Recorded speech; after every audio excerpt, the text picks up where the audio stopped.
O italiano Luigi Russolo escreveu em 1913 que a vida antiga é só silêncio. Hoje em dia, a vida é só ruído? Será que a gente presta atenção na riqueza sonora que compõe a existência humana? Afinal de contas, se a gente não quer enxergar alguma coisa, a gente pode fechar os olhos.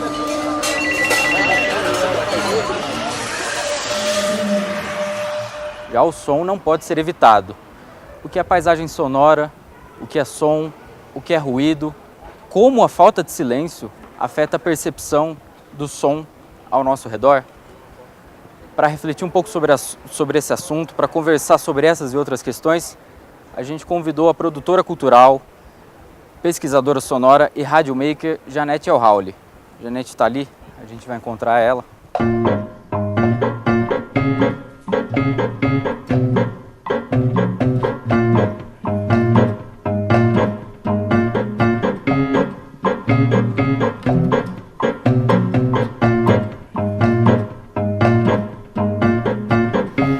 Janete. Olá, como vai? Seja bem-vinda ao A Pé. Obrigada. Janete, o som ao redor, vale pensar sobre isso? Vale pesquisa?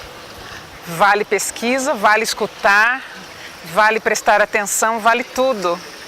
É de extrema importância deixarmos de pensar que apenas o visual que nos toma, mas pensar que todos esses sons que estão circulando ao nosso redor são tantos do ponto de vista quantitativo e qualitativo, porque os sons que estão ao nosso redor, eles podem ser escutados tanto como perturbadores, mas também podem ser escutados como música.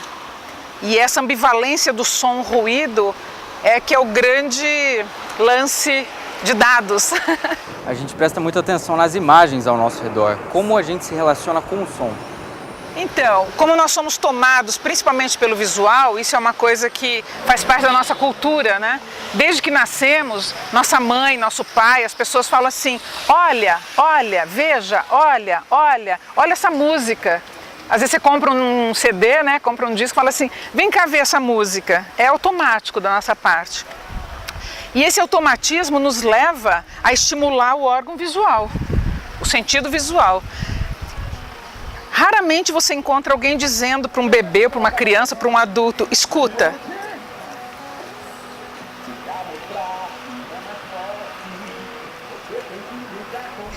Escuta, simplesmente escuta. E tem uma grande diferença entre escutar e ouvir, porque o ouvir é uma questão fisiológica. Se eu tenho meu aparelho auditivo funcionando normalmente, você não tem como não estar me ouvindo. Não tenho como não estar ouvindo a música que toca aqui nessa loja. Agora, escutar é um aspecto psicológico.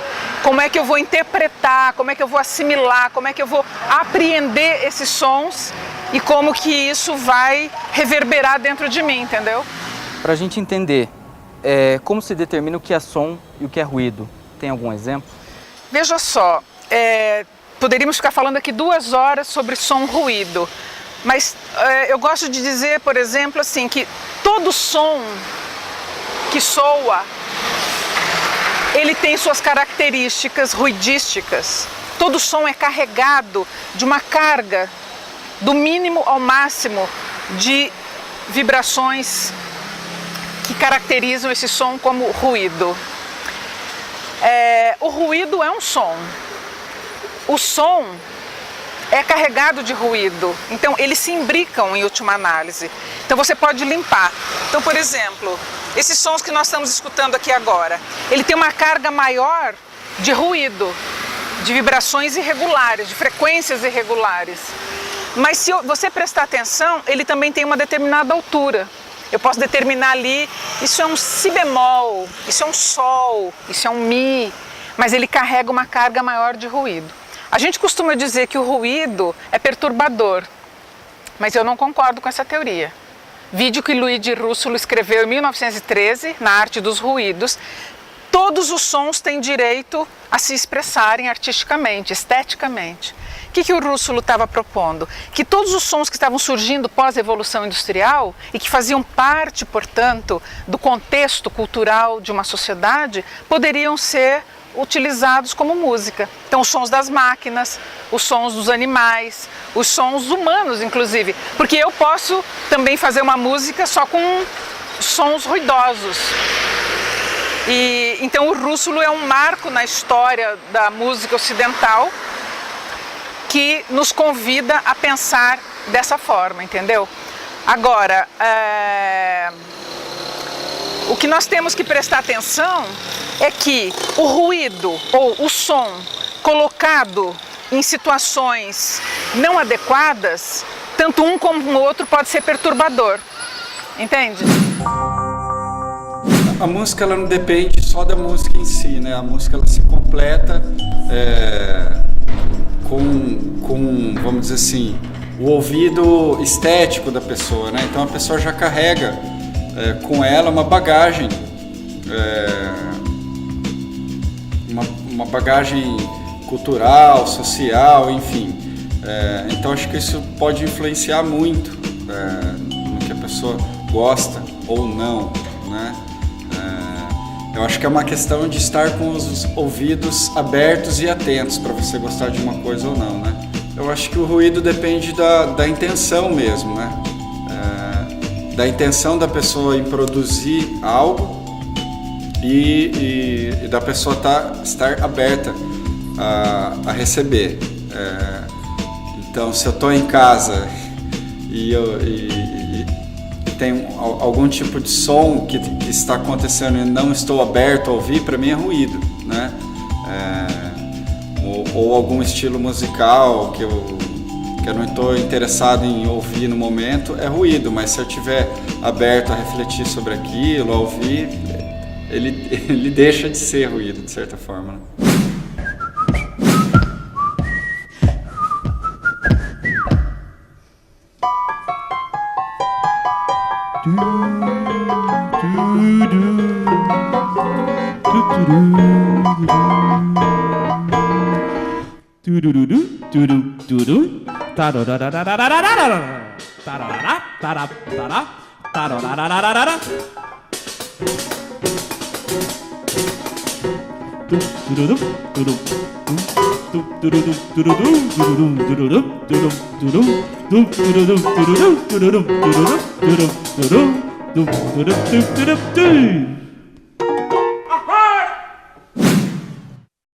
O que é paisagem sonora?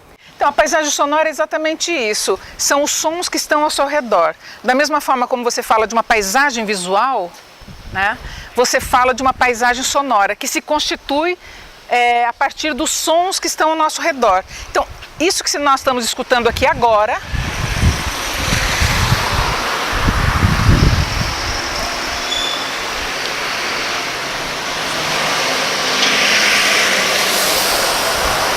é a paisagem sonora desse dia, desse momento, desse horário, com esse céu nublado do dia X.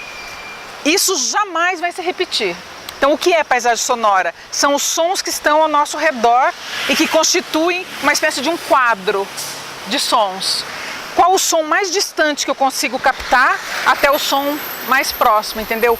Isso seria uma espécie de um invólucro, né? De um envelope sonoro que o meu ouvido capta e que eu posso chamar de paisagem sonora.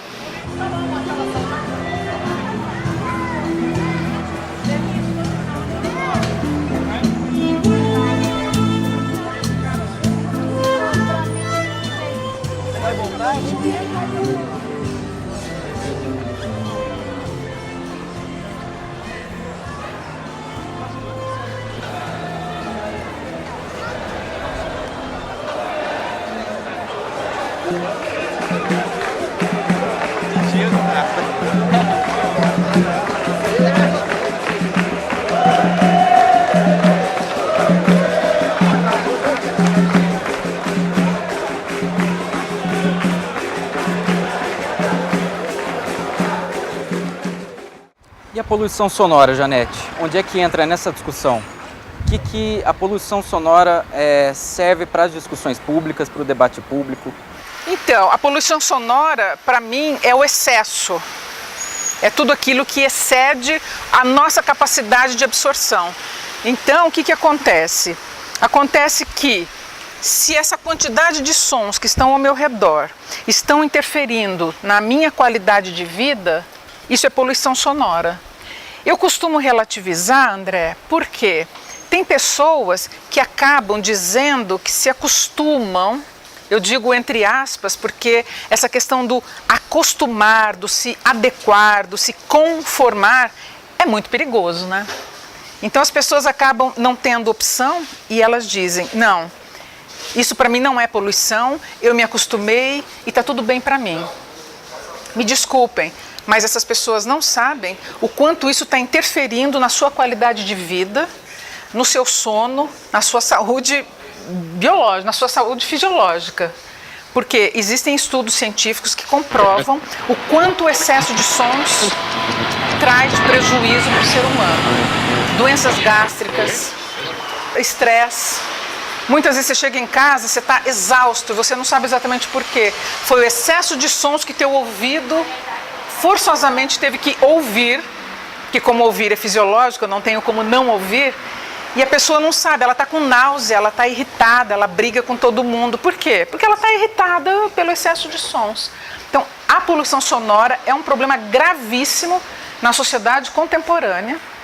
O Brasil é um país de extrema sonoridade, né? As pessoas são muito expansivas, então falam alto, gritam, não existem regras, normas regimentadas, não existe política pública, como você me disse, que possa educar, antes de mais nada, as pessoas. Então, por que um carro tem que ter esse excesso de som? Por que as freadas de determinados carros chegam a nos ferir o ouvido? E isso, gradativamente, vai contribuindo para a sua perda auditiva. É o que os médicos chamam de PAIR, perda auditiva induzida por ruído. Essas pessoas que trabalham na rua, que são submetidas diariamente a esse excesso de sons, elas estão seguramente perdendo a sua audição gradativamente. Dependendo da intensidade e tempo de exposição, o ruído em excesso pode ser prejudicial à saúde. Além da surdez, problemas físicos e até psicológicos podem ser causados pela falta de silêncio.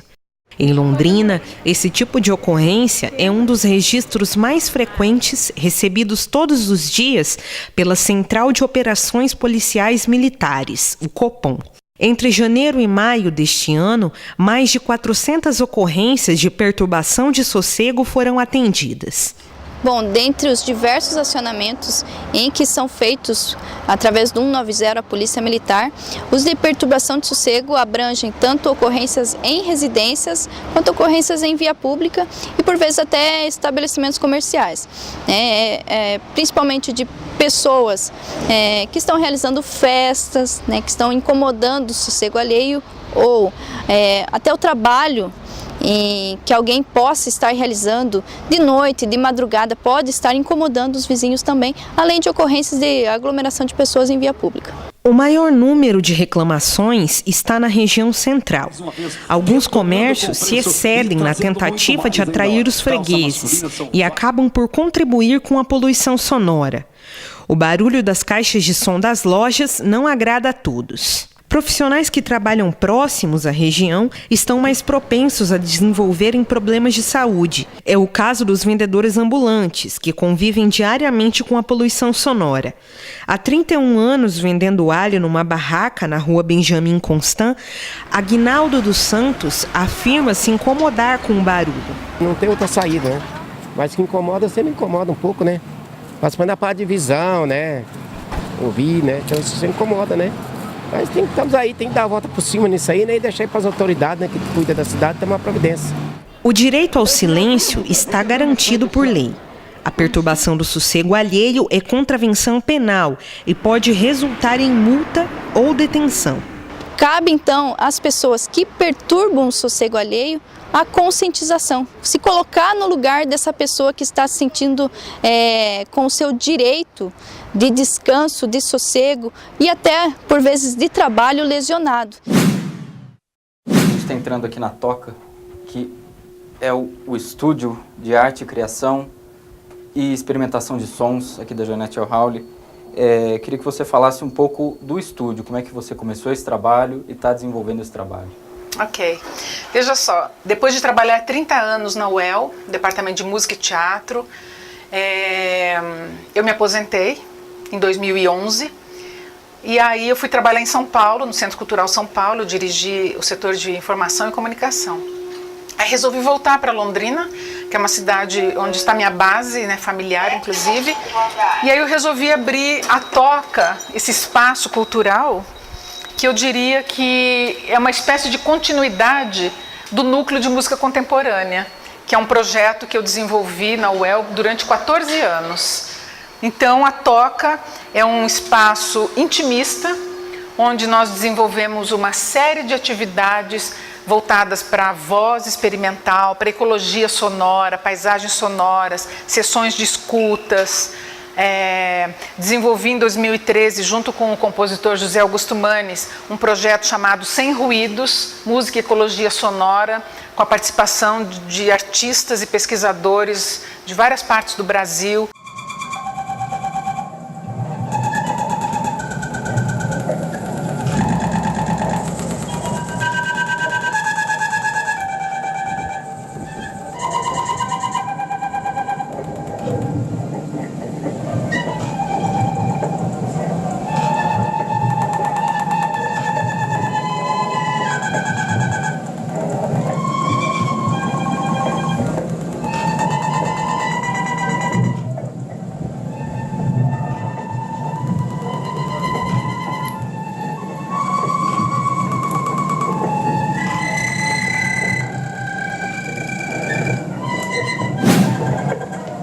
Então a Toca é o meu espaço afetivo, é o meu espaço que eu carrego aqui, um pedaço da UEL, que foi uma parte grande da minha vida, foi metade da minha vida, eu vivi dentro da UEL, onde nós desenvolvemos vários trabalhos. Então aqui tem um pedacinho da UEL, tem um pedacinho da Oficina de Música, que é uma escola que eu tive aqui em Londrina durante 3 anos, de 84 a 86, que foi uma escola com uma pedagogia experimental. E então tem um pedaço da oficina, tem um pedaço da UEL, tem um pedaço de várias partes do mundo por onde eu circulei, fazendo trabalhos, vivendo.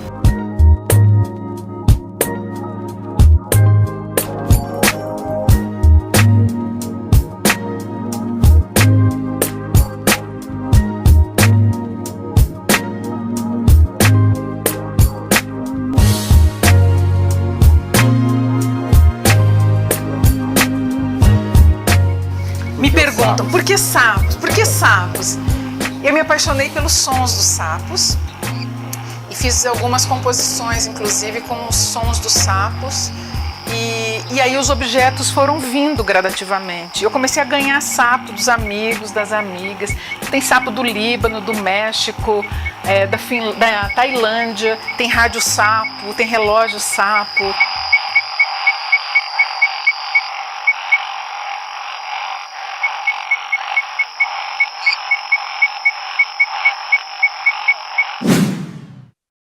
Eu sou a Juliana Morales, sou intérprete de Libras e nessa manhã estamos aqui junto com um grupo que veio participar do projeto da Expo Ambiental. Eu, sendo intérprete de Libras, vim promover a acessibilidade ao João Vitor, que é um aluno surdo e que também tem direito de participar como momentos como esse, um momento onde a gente promove a paz e somos nós os instrumentos para essa promoção. E o que o João Vitor acha desse evento de hoje?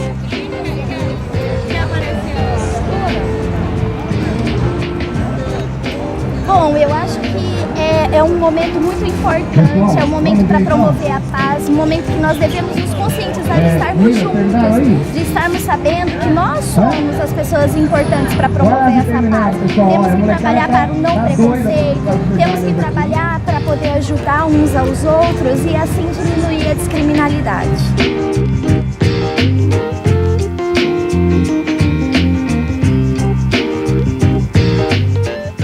Nós podemos fechar os olhos, mas fechar os ouvidos, como é que a gente faz para parar de ouvir? Pois é, ótima pergunta. Os ouvidos não têm pálpebras. Então, eu fecho os olhos, eu elimino o estímulo visual e deveríamos ampliar a nossa audição.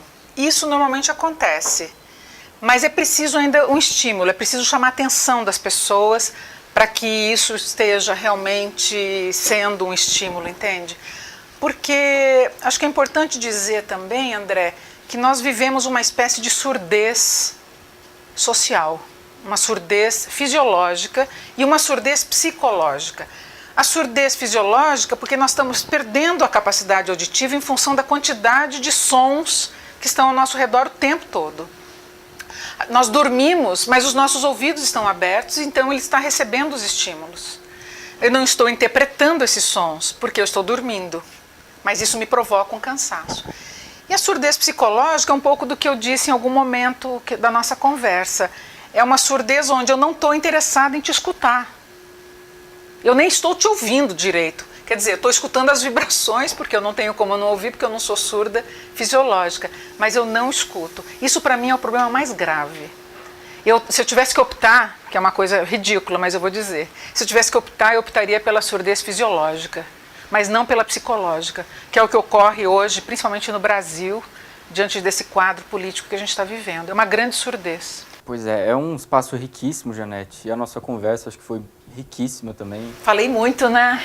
Mas falou muito bem. É que esses assuntos me E é um assunto tocam. diferente, acho que as pessoas precisam saber mais sobre isso, estudar mais e sentir mais o som ao redor. Com certeza. Janete, muito obrigado pela participação. Obrigada a você, André. Você é um bom jornalista. Obrigado. Muito boas as perguntas e desejo que essa nossa conversa possa contribuir para as pessoas pensarem um pouco. Não precisam concordar comigo, mas que pensem um pouco, né? Sobre. E, de certa forma, a nossa conversa também foi experimental, como você notou, esse é o formato do A Pé. A gente dialoga com os espaços urbanos, com os ambientes externos. E nós vamos encerrando a nossa edição. Até a próxima.